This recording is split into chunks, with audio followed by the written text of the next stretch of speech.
الحمدللہ رب العالمین والصلاة والسلام علی سید الانبیاء والمرسلین اما بعد فاعوذ باللہ من الشیطان الرجیم بسم اللہ الرحمن الرحیم یا ایہا الذین آمنوا کتب علیکم الصیام کما کتب علی الذین من قبلکم لعلکم تتقون صدق اللہ العظیم الصلاة والسلام علیک یا سیدی یا رسول اللہ وعلی آلک واصحابک یا سیدی یا حبیب اللہ۔ بہقی میں ابن عباس رضی اللہ تعالی عنہما سے روایت ہے، آپ فرماتے ہیں جب رمضان کا مہینہ آتا رسول اللہ صلی اللہ علیہ وسلم سب قیدیوں کو رہا فرما دیتے اور ہر سائل کو عطا فرماتے۔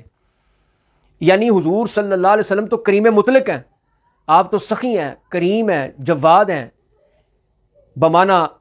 سخی، بخیل نہ ہونا۔ تو حضور صلی اللہ علیہ وسلم تو عام دنوں میں بھی عطا فرمانے والے تھے، آپ کی زبان سے کبھی کسی نے لا نہیں سنا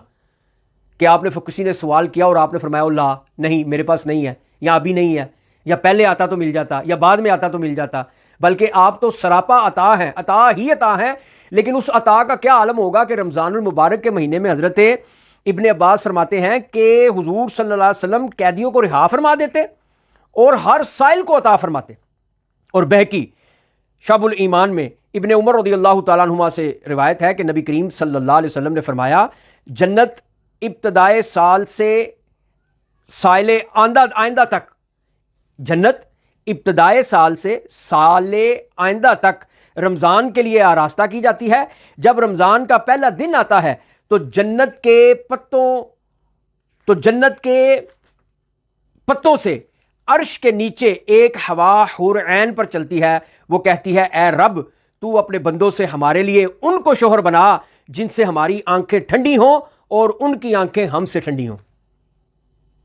امام احمد حضرت ابو ہریرہ رضی اللہ تعالیٰ عنہ سے راوی کہ حضور اقدس صلی اللہ علیہ وسلم فرماتے ہیں رمضان کی آخر شب میں اس امت کی مغفرت ہوتی ہے۔ سبحان اللہ، اس امت کی مغفرت ہوتی ہے۔ عرض کی گئی کیا وہ شب قدر ہے؟ فرمایا نہیں، ولیکن کام کرنے والے کو اس وقت مزدوری پوری دی جاتی ہے جب کام پورا کر لے۔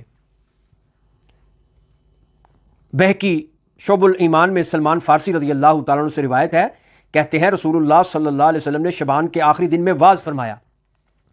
فرمایا لوگو تمہارے پاس عظمت والا برکت والا مہینہ آیا، وہ مہینہ جس میں ایک رات 1000 مہینوں سے بہتر ہے۔ اس کے روزے اللہ تعالیٰ نے فرض کیے اور اس کی رات میں قیام یعنی نماز پڑھنا، تطوع یعنی سنت، جو اس میں نیکی کا کوئی کام کرے تو ایسا ہے جیسے اور کسی مہینے میں فرض ادا کیا، اور اس میں جس نے فرض ادا کیا تو ایسا ہے جیسے اور دنوں میں 70 فرض ادا کیے۔ یعنی آپ کوئی نفلی کام کریں گے تو فرض کا درجہ، نیکی کریں گے تو فرض کا درجہ، اور اگر اس مہینے میں فرض ادا کریں گے تو ایسا اجر ملے گا جیسے آپ نے 70 فرض ادا کیے ہیں۔ سبحان اللہ۔ یہ مہینہ صبر کا ہے اور صبر کا ثواب جنت ہے، اور یہ مہینہ مواسات کا ہے، اور اس مہینے میں مومن کا رزق بڑھایا جاتا ہے۔ جو اس میں روزہ دار کو افطار کرائے اس کے گناہوں کے لیے مغفرت ہے اور اس کی گردن آگ سے آزاد کر دی جائے گی۔ اس کی گردن کو، روزہ دار کو، افطاری کروانے والے کی گردن کو یعنی اس کی ذات کو آگ سے آزاد کر دیا جائے گا، اور اس افطار کرانے والے کو ویسا ہی ثواب ملے گا جیسا روزہ رکھنے والے کو ملتا ہے، بغیر اس کے کہ اس کے اجر میں سے کچھ کم ہو۔ یعنی اللہ رب العزت کے ہاں اجر کی کمی نہیں ہے کہ اگر اس کو ثواب دے دیا افطاری کروانے والے کو تو افطار کرنے والے کے ثواب میں سے کچھ دے دے گا، نہیں، بلکہ جتنا ثواب روزہ رکھنے والے کو ملے گا اتنا اللہ رب العزت افطار کرانے والے کو عطا فرمائے گا۔ ہم نے عرض کی یا رسول اللہ صلی اللہ تعالیٰ علیہ وسلم ہم میں سے ہر شخص وہ چیز نہیں پاتا جس سے روزہ افطار کرائے۔ حضور صلی اللہ علیہ وسلم نے فرمایا اللہ تعالیٰ یہ ثواب اس شخص کو دے گا جو ایک گھونٹ دودھ یا ایک خرما یا ایک گھونٹ پانی سے روزہ افطار کرائے، اور جس نے روزہ دار کو پیٹ بھر کھانا کھلایا اس کو اللہ تعالیٰ میرے حوض سے پانی پلائے گا۔ اللہ اکبر وصلی اللہ تعالیٰ علیہ وسلم۔ اور جس حوض سے یعنی حوض کوثر سے اللہ پانی پلائے گا وہ کبھی پیاسا نہ ہوگا یہاں تک کہ جنت میں داخل ہو جائے۔ یہ وہ مہینہ ہے کہ اس کا اول رحمت ہے، اس کا اوسط مغفرت ہے، اور اس کا آخر جہنم سے آزادی ہے۔ جو اپنے غلام پر اس مہینے میں تخفیف کرے، یعنی اگر غلام ہے، اس کا نوکرانی ہے، کام کرنے والا ہے،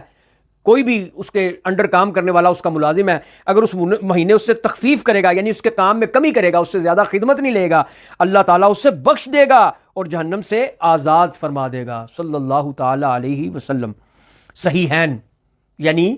بخاری، مسلم اور جامع ترمذی اور سنن نسائی اور صحیح ابن خزیمہ میں سہل بن سعد رضی اللہ تعالیٰ عنہ سے مروی، رسول اللہ صلی اللہ علیہ وسلم فرماتے ہیں جنت میں 8 دروازے ہیں، جنت میں 8 دروازے ہیں، ان میں ایک دروازہ کا نام ریان ہے، اس دروازہ سے وہی جائیں گے جو روزے رکھتے ہیں۔ اللہ رب العزت جل مجدہ الکریم سے دعا ہے کہ اللہ تعالیٰ ہمیں رمضان المبارک کے روزے اللہ کی رضا کے لیے رکھنے کی توفیق برحمت فرمائے۔ بخاری و مسلم میں حضرت ابو ہریرہ سے مروی، حضور اقدس صلی اللہ علیہ وسلم نے فرمایا جو ایمان کی وجہ سے اور ثواب کے لیے رمضان کا روزہ رکھے گا اس کے اگلے گناہ بخش دیے جائیں گے، اور جو ایمان کی وجہ سے اور ثواب کی وجہ سے ثواب کے لیے رمضان کی راتوں کا قیام کرے گا اس کے اگلے گناہ بخش دیے جائیں گے، اور جو ایمان کی وجہ سے اور ثواب کے لیے شب قدر کا قیام کرے گا اس کے اگلے گناہ بخش دیے جائیں گے، صلی اللہ تعالیٰ علیہ وسلم۔ امام احمد اور حاکم للمستدرک